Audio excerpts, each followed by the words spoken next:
Tales from the Ugly Chair.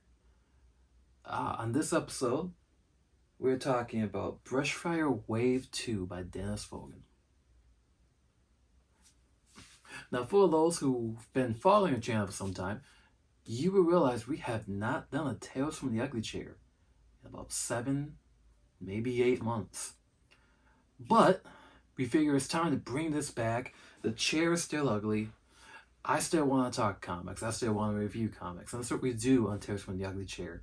We review and talk about comics.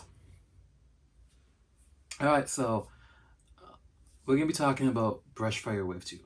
If you go back a few months, I'm going to add it to the description, but we talked about the first wave. Dennis has been on the channel multiple times. Last week, so October 19th, I believe it was, we were on Pitch Battle on Nerdtastic News, where he went up against Fable one collection down, and they pitched Echo Heroes, which kind of ties in to Brushfire in a weird kind of way. If you watch that, you will realize that his character can be a perfect crossover for Brushfire. Now, let's talk about Brushfire. It is a anthropomorphic animal agency where they protect wildlife. And much like the show Fringe, while back Fringe, you get this introduction, and in here, on the very first page, you have Brushfire exists to reveal and respect the truths of the universe and to protect and provide for all its inhabitants. Which is a great way to describe what the agency is. But our main character is Bay. Bay is that little guy right there. And one thing about Dennis is Dennis likes to draw animals in his books. And he is an auteur, as he does both writing and drawing of this. And in my previous video that was critical on his art. I think that his artwork is now almost fitting for this title. So I'm not gonna criticize his artwork in this because it does fit. But now for the story. Bay is going through some stuff, man. And I think this is what Bay almost acts as a avatar for Dennis. Now, if you know Dennis, he's very opinionated on social media. His social media posts can make a man cry. I'll just say that. But Bay, who is basically like the James Bond, the Archer, the main agent of Brushfire, and he has a lot of grief. And there's a point in this book where Bay is just seriously diving into addiction.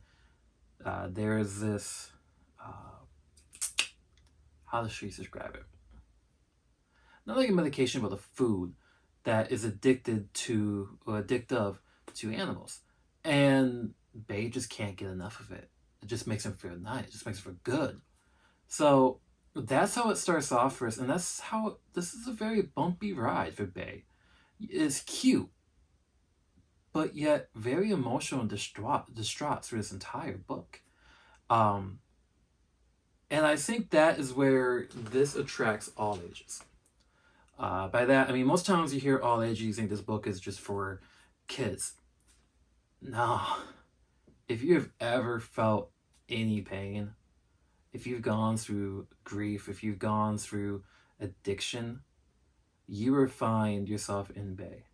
And that is why I highly recommend, if you're in the Minnesota area, or if you've checked out Dennis on other channels, give Brushfire Wave 1 and 2 a chance, because of the fact Dennis knows how to really dive into one's grief and how to overcome it. Now, I'm going to show a few pages of this. There's a few panel breakdowns that I really like. Now, when I was talking about the addiction, This is when he first kind of feels the the relief of the how when he's feeling good about himself from the addiction of the pill.